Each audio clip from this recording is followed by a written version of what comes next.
Good morning, everyone. Let's talk about everything that happened in the sixth episode of 90 Day Fiancé. Let's start with Shaida and Bilal. So in this episode, Shaida meets Bilal's ex-wife, and like any normal person, she expresses how she is anxious about meeting his ex because she knows she plays a big role in his life and obviously his And life. she also says this. Bilal tends to lecture me a lot. This is something he did on the phone, but We also see Shaida giving Bilal a tap in the head, but that is after he makes fun of her with supposedly having a booger in her nose, which she didn't even have a booger, okay? But he ends up making it into a big deal, which in my opinion, I think he was a little bit too dramatic. It was just too much. I'm not looking for you to be my dad. I'm looking for you to be my supportive fiance. He ends up pulling over to the side and pretty much ignoring her for the rest of the day. You can literally pull over right now, and you'll be taking an Uber for the rest of the ride home.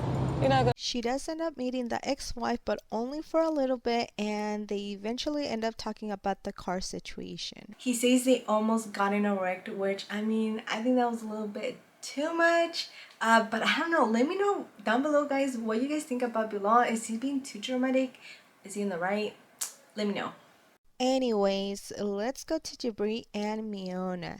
Jabri's mom tries to teach her how to use the washer and dryer, but ends up having a conversation with her about how she dresses. Not a lot of people kind of wear shirts that little here. I'm just wondering if you might be willing to not change like your clothes, but just wear some that you already have that's a little bit more modest. And Miona ends up saying that although she does not agree with that, she will try her best to cover up more. Do you guys think Jabri's mom is only worried about her because she doesn't want people judging her the way she is dressed? Or is it more because she doesn't want her husband be looking at her?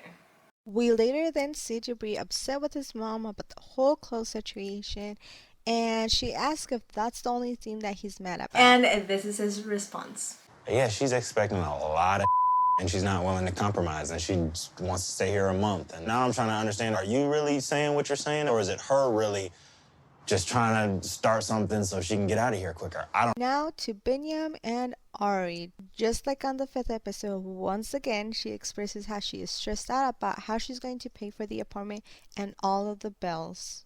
And Binyam tells her to not worry, that they need to dream big, but Ari says his big dreams are not realistic.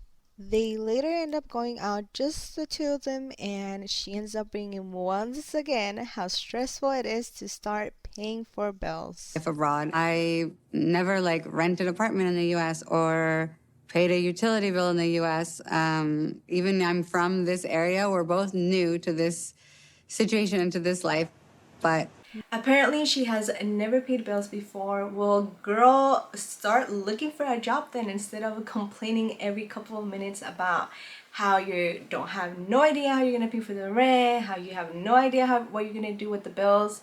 Why don't you look for a job instead of just complaining? Now let's go to Patrick and Thais. Thais finally meets John, the brother that she does not want to live with. The first night there was good, but the next morning, not so good. What is this, John? What is this? What? Beer? Beer? In the morning? Yeah. I live here too. Amor, I'm cooking John eggs. como é seus ovos? Yeah, I will. John sabe fazer ovos para ele. I'm trying to help out. And John says this. We should be ourselves and individuals. And do you guys agree with John, or are you guys more on Thais' side? I'm kind of on John's side for right now, at least right now. Who knows what will happen in the next episodes? Patrick ends up having a conversation with Thais and his brother John about them both trying to get along, and we actually see both the brothers get emotional. not being able to be with my brother, that would be a tough, situation. I'll have to deal with that. But me personally, I like John. I don't think he's a bad person at all. He just says whatever is on his mind in that moment, and some people don't like that. I feel like with that, it's either you like it or you hate it. Let's now talk about Mohamed and Yvette. So after Mohamed expresses how much having a bidet is important for him, Yvette ends up hiring a guy to put it all together.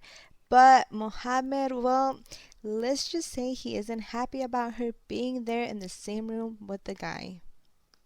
In Islam that's not right. A man and a woman cannot be alone. Now, how awkward must that have been for the guy? You know, he's just trying to do the job and they're just standing, going back and forth about the situation. Anyways, he ends up telling her that she should make a list about rules of what she should and should not do. Keep a list like you just Oh my gosh, you're kidding me. Now let's go to Kara and Guillermo. They end up going out to eat with Kara's friends, and the friends ask him what he doesn't like about Kara, and he mentions how he doesn't like her drinking too much. And they also bring up how they have checked each other's phones. After their conversation, this is what Kiara's friends think about their relationship. Going through each other's phones, still mentioning past relationship, getting upset enough to throw out somebody's clothes out doesn't necessarily bring me the idea that they're feeling secure with each other.